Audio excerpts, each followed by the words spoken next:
नमस्कार दर्शकों, स्वागत है आप सभी का चाणक्य न्यूज इंडिया में। मैं हूं आपके साथ आकांक्षा पिवाल। आइए देखते हैं आज दिन भर की कुछ प्रमुख खबरें।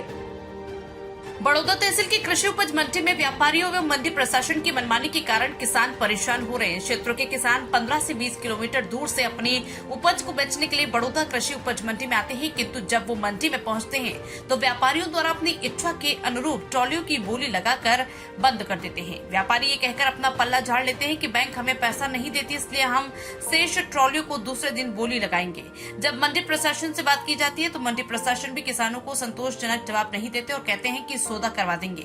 जब किसान सौदा करता है तो उसे अपनी फसल को व्यापारी के मन अनुसार दामों पर बेचना पड़ता है।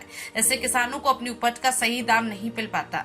यही नहीं, किसानों को मंडी में व्यापारियों द्वारा समय पर भुगतान नहीं किया जाता, जबकि शासन के नियमानुसार 24 घंटे के अंदर व्यापारी द्वारा किस्त को भुगतान करना आवश्यक होता है, किंतु व्यापारी द्वारा किसानों को किस्तों में भुगतान देकर 1 माह से भी अधिकतर समय लगा दिया जाता है। इस प्रकार किसान को इस समय पैसे की बहुत आवश्यकता होती है। श्योपुर से जमुना प्रसाद उपाध्याय की रिपोर्ट। क्या नाम है आपका? राजू सिंह रायपुरिया। आप आगे सेक्रेटरी हो? हाँ सचिव हो या सेक्रेटरी? हाँ। तो ये जो किसानों की टोलियां रहेगी 8-10, इनकी बोली क्यों नहीं लगती? बोली लग गई है, 3 सेट की लग गई है, तीन बार लगा चुके हैं और बैंक पैसा नहीं दे रही है। आरटीएस किसान मानता नहीं है।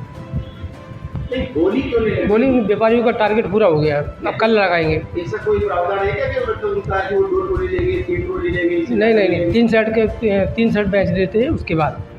यदि किसान आए इनका क्या? क्योंकि माल भी उठ नहीं पा रहा है। जो किसान आए इनका क्या होगी? बाहर से कल बेचेंगे, कल बेचेंगे कल। मात्र केवल 6-7 टोलियां बची? 6-7 नहीं, 15-20 टोलियां। नहीं, मतलब ये बैंक ऑफिस के आप देख के आ, तो कल बेचेंगे, उनसे बात भी करके आ, कल बेचेंगे। ज़्यादा 6-7 टोलियां हैं। देखेंगे, कोई होगा तो सौदा करवा देंगे। नहीं, सौदा कैसे करवा देंगे? सौदा कर सकते हैं। नहीं, तो किसानों की जो टोली अगर बोली नहीं लगेगी, जैसे एक व्यापारी लगाएगा, हो सकता है उसकी मनमर्जी से भाव लगाएगा, तो इसलिए तो कल लगाएंगे बोली। नहीं तो ऐसा थोड़ी। व्यापारी क्या है, बैंक चले जाते हैं टाइम पे, बैंक पेमेंट नहीं दे रही। कुछ व्यापारियों ने बोली का टाइम क्या आप ये बताओ? बोली टाइम हमारा 12 बजे से 12 बजे से यही, जब तक 3 सेट तीनों खाली हो जाए। जब तो 3 सेट में तो लगी थी टोलियां थी ना, तो कैसे पहले ये लग गई, फिर वो 3 सेट लग गए, फिर तीसरा 3 हो गए 3 सेट। समय का निर्धारित होगा ना? समय 12 बजे से है। 12 बजे से ये गाड़ी जो आई है, ये सब टोलियां सब 1 बजे के पहले आपके यहाँ लग चुकी है। हाँ, 1 बजे के बाद की आई। 1 बजे के बाद नहीं है, 1 बजे कैसे रहेंगे? 3 बजे के बाद टोलियां आ गई, टोलियां पहले आ गई।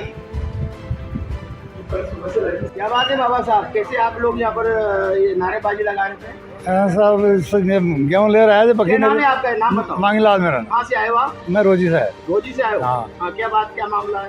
ले नहीं रहे गेहूँ, टोल लगा बैठे, क्या करें? क्यों? क्या पता जी कैसे बोली नहीं लगा रहे, बोली नहीं लगा रहे। कल लगाएंगे, कल लगाएंगे 4-10 छोड़ के। आज की टोलियां छोड़ दी 10। आज की ट्रॉली जो आती है 10-12 ट्रॉली। पर्ची काट दो हमारी मंडी की। आपने जो यहाँ पे वो है सेक्रेटरी या इसका सचिव से बात की थी।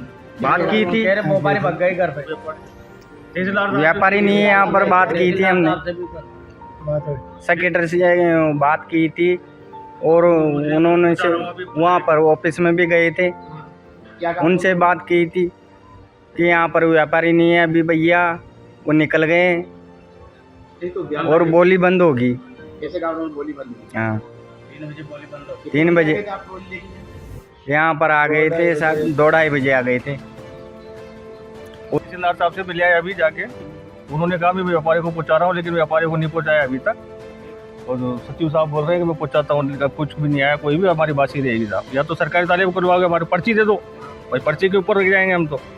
और 10 ही तो ट्रॉली, अब तो 6 ट्रॉली रह गई। 6 ट्रॉली रह गई, बाकी तो व्यापार में बेचा है। और वहाँ बेचते हैं तो 2200, 2200, 2250 रुपये लगा आप कहना ये चाहते हैं कि व्यापारी बोली नहीं लगाता है और कम पैसे में खरीदारी करता है, फसल को लेता है। हाँ, यही कहना चाहते हैं। मनमानी के हिसाब से करते हैं वो व्यापारी, मनमानी करते हैं। मर्जी में आया तो खरीदा, नहीं तो नहीं खरीदा।